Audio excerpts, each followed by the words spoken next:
In this video, we introduce the figure of Peter with respect to the letter of 1 Peter. So we're dealing with our first objective for the three for this week. And you're going to be able to, at the end of this video, to be able to articulate in a paragraph who Peter was and whether or not you think he wrote 1 Peter. So we're going to put out there sort of the positions on both sides for whether 1 Peter is a pseudepigraphon in Peter's name or whether it was actually written by 1 Peter. So as to our course thesis, we're dealing with a specific text. We're dealing with 1 Peter, and we're also sort of dealing with the historical and cultural and religious context in which these New Testament texts were written. We're also dealing a little bit with the way that Jesus is theologically significant for 1 Peter based on the figure of Peter.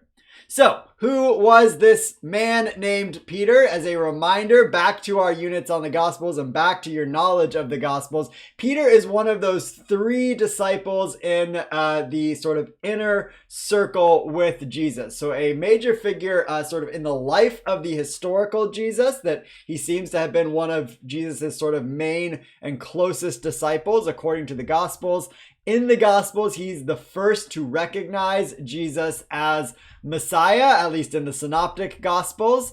He's also a sort of finicky follower. So we often think of Peter sort of as the bold individual who does bold actions both positively and negatively. This is especially the case in the Gospel of Mark, where Peter is sort of seen as both a model to follow, but also a model to not follow, to not act like Peter, but also to act like Peter. So to act like Peter at his best, but then not to do what he does at his worst.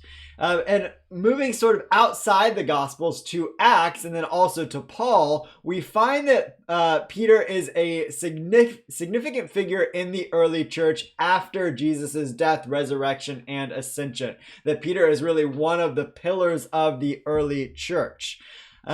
And so we have several texts in early Christianity that are attributed to Peter outside of what we have in the canon, as the New Testament canon as well. So of course we have 1st and 2nd Peter being attributed to Peter, but Peter was one of these figures that sort of attracted different texts into his sphere of influence, even though, especially for some of these non-canonical texts, it's very clear that Peter did not actually write them, but they were written either in his name or about him and his ministry.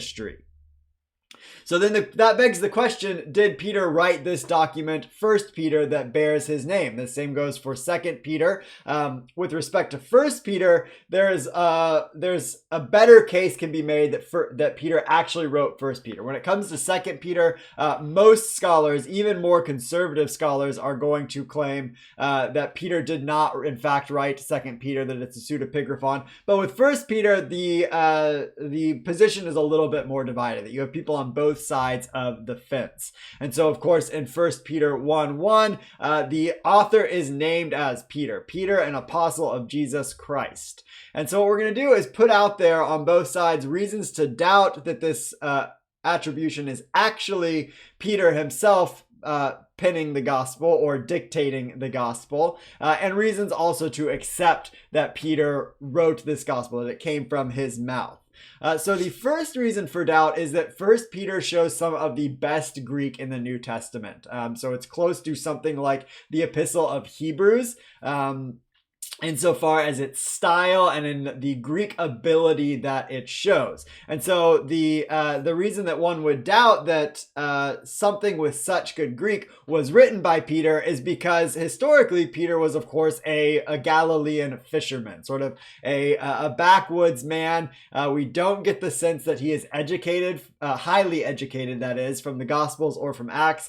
Acts will even have people calling Peter illiterate or unlearned. So the fact that someone like Peter could write Greek that is this good, that is this literary and stylistic, many scholars are going to say, well, this is a little bit too good for Peter to have written it. And then the fact that we have these Pauline themes, especially that of righteousness, seems to reflect one later development. So sort of a crystallizing of Pauline themes in the early church. Whereas if the letter is earlier and written by Peter while Peter is still living, then it would be odd that we have these Pauline themes, because there seems to be a little bit of conflict between Paul and Peter. So the fact that these Pauline themes sort of get incorporated into 1 Peter seems to some to be a later development that's reflecting more of a universal or Catholic early Christian church. And then another reason for doubt is that we don't have words of Jesus in 1 Peter. And we think back to when we talked about the authorship of James, we had a similar take on James. And if we have someone that's so close to Jesus, it's a little bit surprising that that person is not going to quote or allude to or put Jesus's words into the letter that they are writing, because they would have been so close to Jesus and would have known Jesus so well.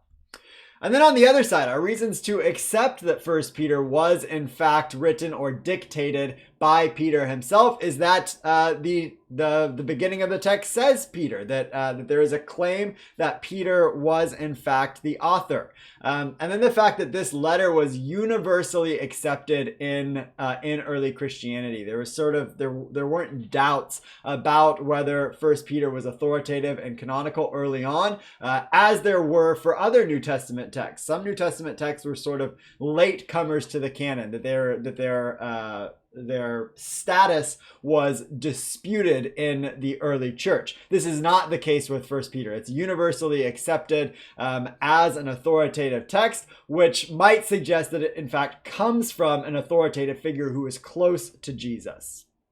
And then lastly, we have 1 Peter 5:12, which I'm going to put up here.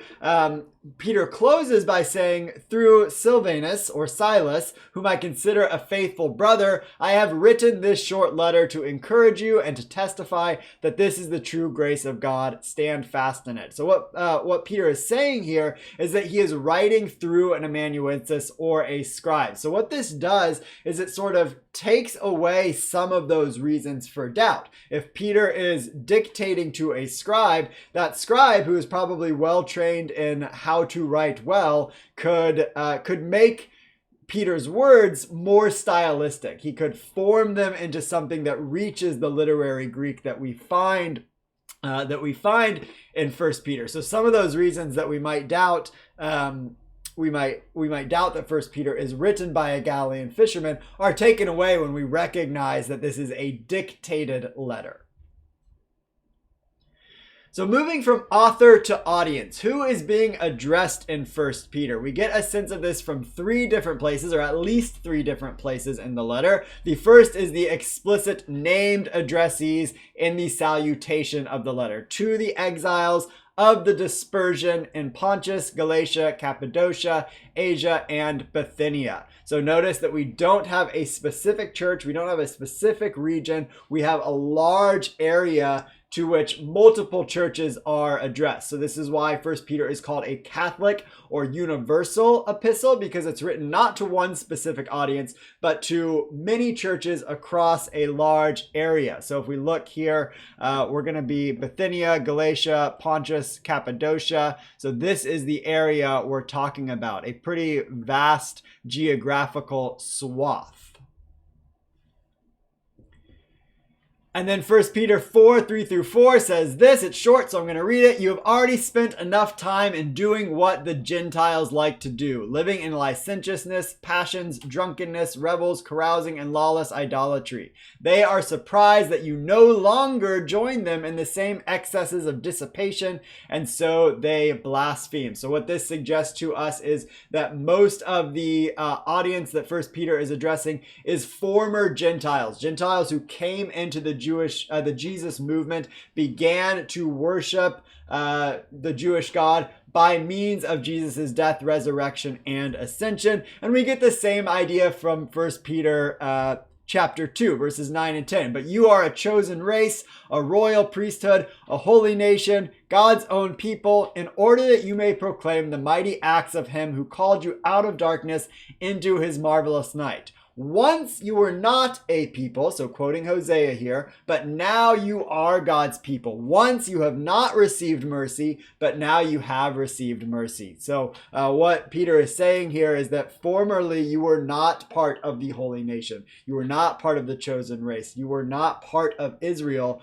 But now, through the death, resurrection, and ascension of Jesus, you are those things. And so when we recognize that Peter is addressing largely a formerly Gentile audience, we can really see how that move to be able to worship the Jewish God and be included in the identity of Israel is sort of a more radical claim than if this is just former or this is just Jewish Christians who sort of already were viewed as part of the chosen race, the royal priesthood, the holy nation. But the opening up of this identity of Israel to Gentiles is what Peter seems to be getting at here, especially in chapter 2. So to put it into a bullet point format, we see our audience is converted Gentiles, and as we'll see later on, they seem to be experiencing some kind of persecution.